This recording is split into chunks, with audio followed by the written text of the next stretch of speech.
Hi you all, and welcome to my channel. Today I am making some homemade buttermilk biscuits.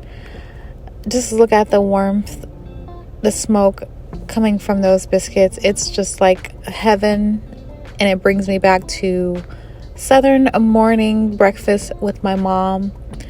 Even though we lived in LA, but that southern feel can be created anywhere. So that's what these biscuits did for me this past morning.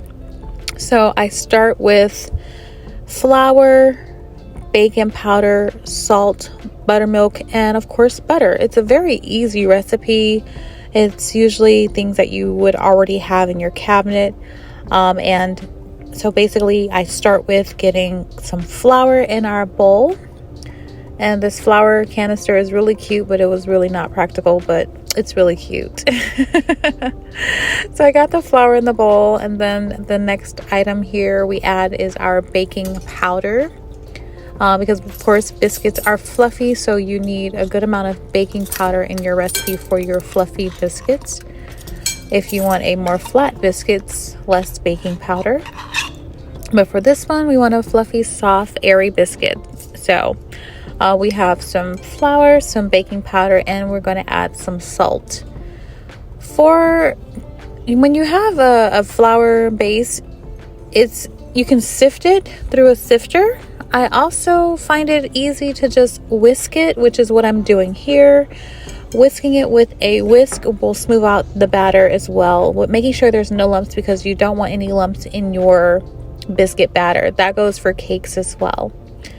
And then I get a stick of butter, and I use a grater to grate this in. You can cut it very small in small dices, but you want that butter to be throughout that flour to create that amazing butterness through every bite of the biscuit.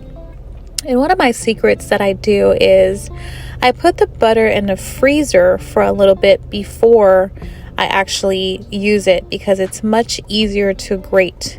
And I'm just using a cheese grater, like a Parmesan cheese grater, and grating that cheese right on in. It's very small, fine, crumbled, perfect to mix through with that flour, as you can see here. So then I just gently toss the flour. You're wanting to pretty much coat that flour in that butter and incorporate that equally throughout this batter. And I'm starting to sift it through my fingers for part of those clumps of butter that got stuck together, sifting through that flour, just kind of pressing my fingers lightly together to incorporate the butter evenly through that flour mixture. So you would do this for a few minutes until you feel like it's ready, but not overdoing it, because you don't want the heat from your hands to melt that butter. You want that butter to stay cold. And then at the last step here, you add in your cold buttermilk. And in this case, I don't use the whisk. I use a non-stick, which this one is a silicone spatula. It makes it much easier to mix and incorporate the wet and the dry ingredients together. And it's non-stick, so it'll be easier to scrape off once you'll see I move towards that part soon, where I show you how you can just easily rub it off the spatula, so it makes it easier to clean and not have so much waste. If you would have used a whisk, you would be fighting between the whisk to get out that dough. Plus, this is a softer process. You see, I'm gently handling it here, because you don't want to have your dough too worked through. The more you work your dough, the tougher your biscuits will be. Okay, you guys? So we're just working it just enough. So just as you see here, cleaning the excess dough off the spatula. And I didn't mix it any further than this, because we're just wanting that dough to come together, that wet and dry ingredients to come together enough to where it's sticking. And we're going to flour our surface here, and we're going to pour out the dough onto this floured surface, and we're going to do a little bit of kneading. So kneading the dough is getting it worked together to be more smooth and form your dough. And you don't want to overmix this, just putting it together just enough for the dough to form.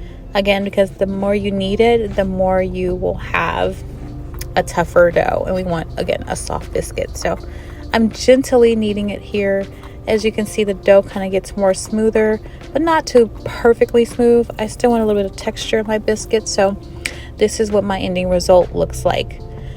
Now, y'all don't come for me because I do not have cookie cutters. I don't know why. I just never buy them, and I make biscuits and every time I'm having to use something to shape them. So this case, I'm using my measuring cups, but I never buy cookie cutters. I don't ever make cookies, so that's probably why.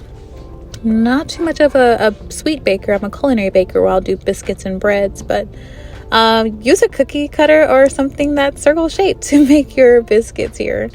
And this one was perfect, so I used a half a cup shape and it worked out well. So as you get the excess dough, lightly do another kneading to pull that back together, but we don't want to waste any dough here, so I made sure I used all of it, and we got ourselves 8 biscuits, which is a good amount here. And they were a good nice size, and they fit perfect in this oiled cast iron skillet, where I then bake those off, and we'll be seeing it now shortly of what that looks like. And so here we are with our fresh buttermilk biscuits. They're not perfect, but that's perfect for me because homemade with love is not perfection. It's the love that you put in it. And these biscuits were so good. I ended up making a herb butter, and I did it more of a savory taste, salted it a little bit, and I actually added some bone marrow in there, and I enjoyed these amazing savory buttermilk biscuits garnished with some beautiful microgreens, and I served. I hope you guys make this. Buttermilk biscuits is really quick and easy and just so much more rewarding, and it's cooked with love, and that love comes through better than any canned biscuits you'll ever try. Thank you all for watching. As always, have a good one.